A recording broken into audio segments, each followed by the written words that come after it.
sorry for that, and looking forward to catching up with Chloe on Wednesday, I think, in the trading retreat, of course, that our clients have at their disposal if they are at a certain level.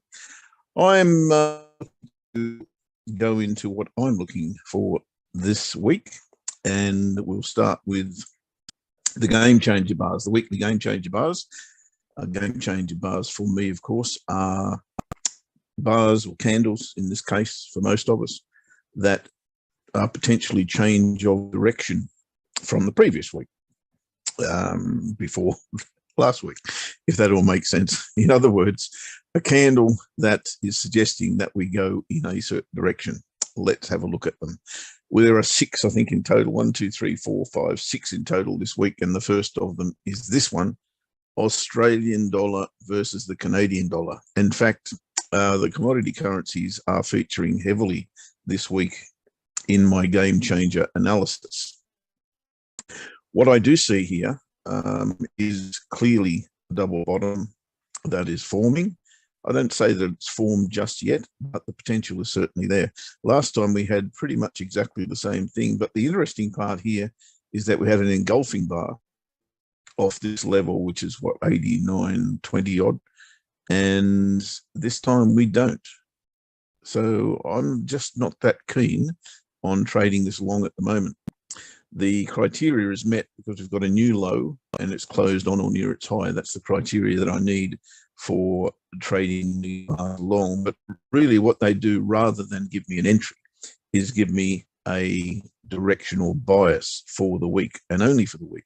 It's not something that I'm suggesting will go, and reverse and go to hell, and in this case to heaven. So I'm not suggesting that at all. But what I am suggesting is I'm not prepared to trade this long until I get a confirmation of that double bottom, which in my case is going to be a higher low in here. And it's not there just yet. One I'm a little bit keener on is Aussie Kiwi. And you've got to remember as well, guys, that we've had a federal election and a change of government here in the last 24 hours. And that will be interesting. And I want to see how the market reacts to this tomorrow morning, and probably in the first couple of days of the week. But there has been a quantum shift, if you like, not so much in the change of government, but of course that is a shift. But in the general flavour, if you like, or general overwhelming theme going through Australia in terms of governments at the moment. Flying away from, in fact, the Labor government, which is now in power, or will be in power, taking power, got less than 1/3, and there's only a 2-horse race, right? It got less than 1/3 of the primary vote. And that to me is very, very interesting. It does mean a change of groundswell, if you like, certainly from the previous election. Be interested to see how the market reacts to that tomorrow. And I'm not suggesting that we trade the way I believe that will be responded to. And I think the Aussie, certainly the stock market, won't be happy with that, I don't believe.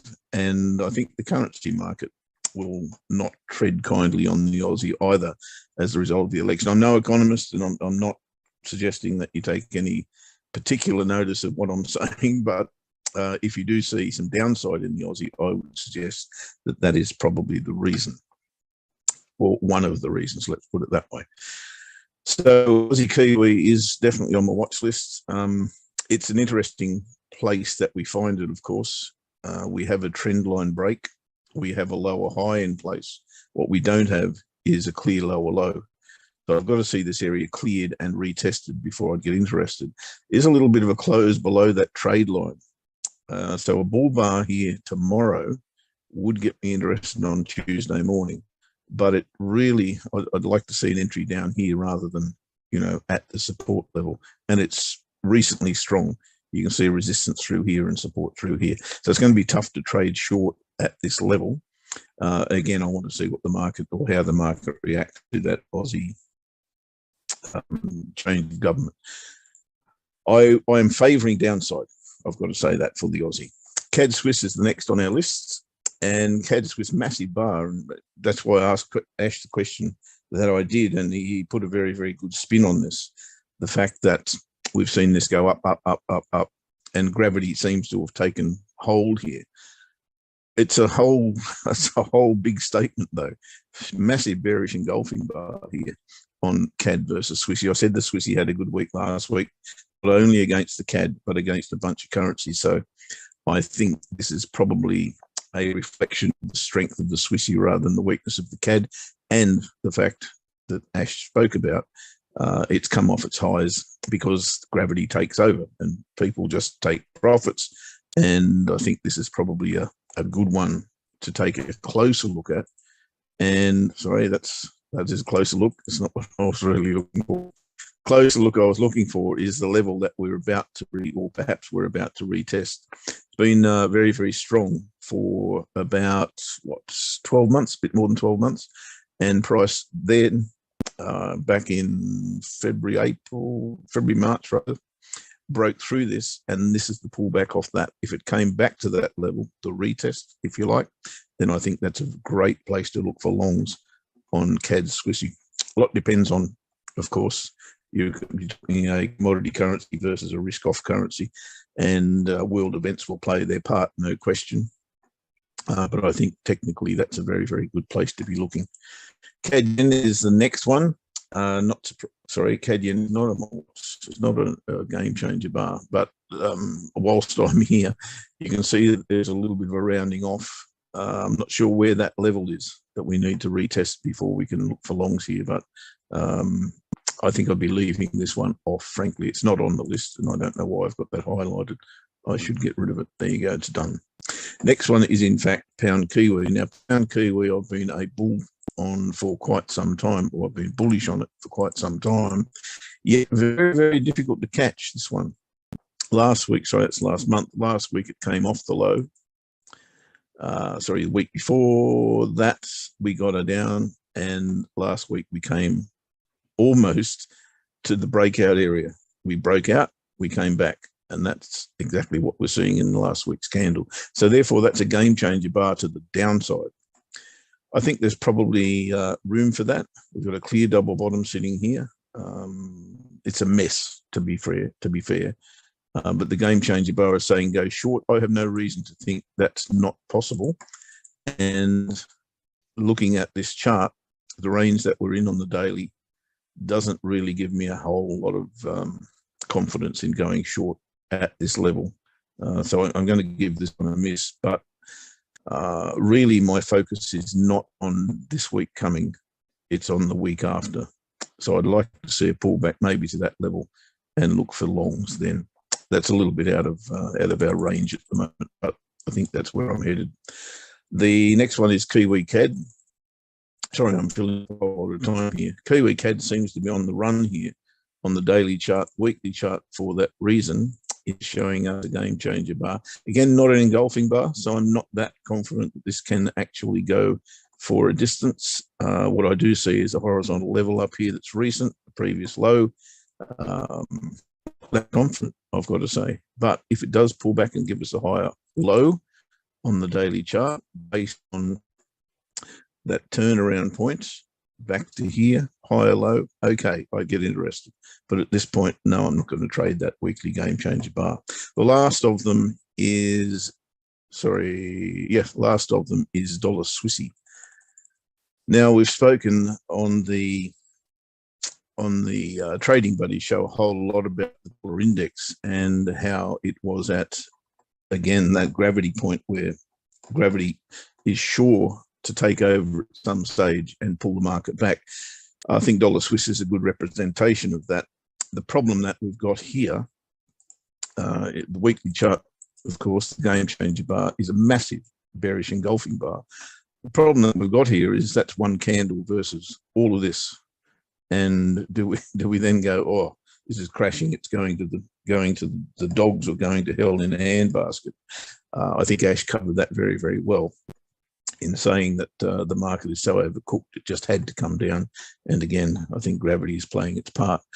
I'm not a fan of the dollar by any stretch, but to trade this, on that bar is just too much of a challenge for me. I've got to see a lower high before I would do that. So maybe a rally, and if we get the right signal up there, maybe. But at this point, it's a no from me. The one I really want to watch this week, apart from all those game changer bars, which once again I say are directional bias rather than, okay, jump in now and trade. They're just giving me an indication of where price may go throughout the coming week. I think it's Aussie yen for me. I've got a little inside bar here. Terrible bar to trade, of course, on the weekly chart, but it is suggesting to me, if you go to the daily chart, and we can see a very, very clear, well, I can see it clear here. Let's call it a head and shoulders. What I will call it is a range that's had a high, a false break, and now a lower high in this level here. We've broken the neckline, if that's the case, and we've come back to retest it. Interesting play on the weekly pivot last week. Very, very difficult to get into this.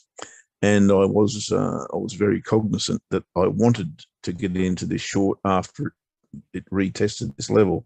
I think we've now got an appropriate opportunity where Wednesday's bar broke the weekly pivot. Thursday's bar came back and retested it, giving me a double cross on the weekly pivot. I wasn't trading on Friday, otherwise I would have placed an order underneath that bar with my stop loss up here. I think that's completely still, and that will be the first thing to look at tomorrow morning, dependent once again on what happens with market in terms of that federal election result, which of course is a factor. I'm not sure exactly how the market will look. My preference or my bias would be that the Aussie will go short on the back of a Labor government, and the indecision really that the market or that the election actually threw up at us, where we really have no strong or firm belief that any one of those parties or the two major parties is the one to govern. So that's pretty much where I'm at. What would the impact of this? Oh, sorry, there's a question. What would be the impact of the Australian elections on? Well, that's my opinion. But I'm definitely no economist, and I don't have any credentials in that area. I think of logic more than anything else, and because it's perceived in Australia that, or by the world, basically, that the Labor government of Australia is not as good at managing money as is the Conservative or Liberal government, which of course has now lost power. I think that logically says to me that it's not going to be a good reaction from the market tomorrow. But I think you need to wait on that reaction to make a trading opinion anyway. So that's where I'm at with the Aussie dollar. But it's firmly in my focus for that reason, because I think we are going to see a reaction. I just wanted to see what the early one is before I jump in. All right, folks, thank you very much for your company once again. And we do apologise for the technical issue that we had at the beginning. It does happen, and I'll leave it at that. Have a great week ahead.